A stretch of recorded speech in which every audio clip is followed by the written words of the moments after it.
Caterina Albert i Paradís, més coneguda pel pseudònim Víctor Català, va néixer a l'Escala l'11 de setembre de 1869 i va morir al mateix lloc el 27 de gener de 1966.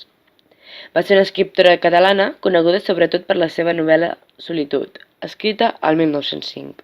Era filla d'una important família de propietaris rurals i el seu pare la va recolzar en les seves aficions artístiques, de forma que quan tenia 14 anys va començar a pintar i a escriure. Es va donar a conèixer en l'escena literària amb el seu verdader nom de Caterina Albert en els Jocs Florals d'Olot de 1898, on li van premiar el poema El llibre nou i un monòleg, La infanticida. Aquest últim va causar un escàndol per la temàtica i el to en el que estava escrit, però l'escàndol va augmentar quan el jurat va saber que aquesta obra l'havia escrit una dona, per lo que llavors Caterina Albert va haver d'afirmar, baix un pseudònim, el nom de Víctor Català, que és un personatge d'una novel·la seva inacabada. Ella ja no volia més escàndols, ella ja no volia cridar més l'atenció, no volia cap problema, i llavors va decidir amagar-se durant tota la seva vida. Més així ella podria escriure, publicar novel·les i obres i estar tranquil·la sense cap problema. Això sí, no podia anar a recollir els premis. Bé, ara passarem a parlar sobre la casa on va néixer Caterina Albert. Cal esmentar que no va néixer en aquesta casa exactament, sinó que va néixer i es va criar a Cinclaus amb tota la seva família. I no va ser fins la seva adolescència que va venir a viure en aquesta casa. Ella volia lluitar contra aquesta societat masclista, sobretot per les dones. I llavors ella no veia la necessitat de sortir a fora i relacionar-se amb la gent. Ella preferia estar dins tancada fent les seves obres per intentar almenys ajudar a partir de les seves obres a totes aquelles dones.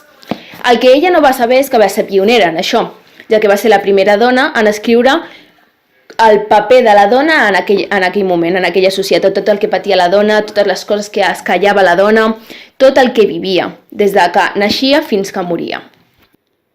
Ara ens centrarem en l'obra Solitud, ja que és la més coneguda de Víctor Català. Aquesta obra es va escriure entre març de 1904 i abril de 1905, ja que va ser publicada per capítols a la revista Joventut, però després de 1909 va aparèixer com a novel·la sencera. Aquesta novel·la s'emmarca dins del modernisme, que és un moviment literari i artístic basant-se present en Catalunya. L'obra tracta l'itinerari vital interior de la Mila, la protagonista, fins que s'arriba a conèixer ella mateixa. A la manera de les novel·les modernistes, és una història d'autoconstrucció i descobriment de la pròpia personalitat. Mila és una dona insatisfeta amb la seva relació matrimonial. El seu marit és un home gandul i amb poca personalitat, a qui ha de seguir per fer-se càrrec d'una ermita en una muntanya solitària i abrupta. L'ermita de la que es parla és una ermita que se situava a l'Escala.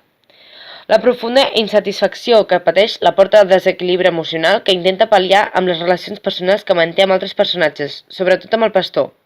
Relacions marcades per la cerca de l'amor, l'instint maternal i el desig de formar part d'alguna cosa.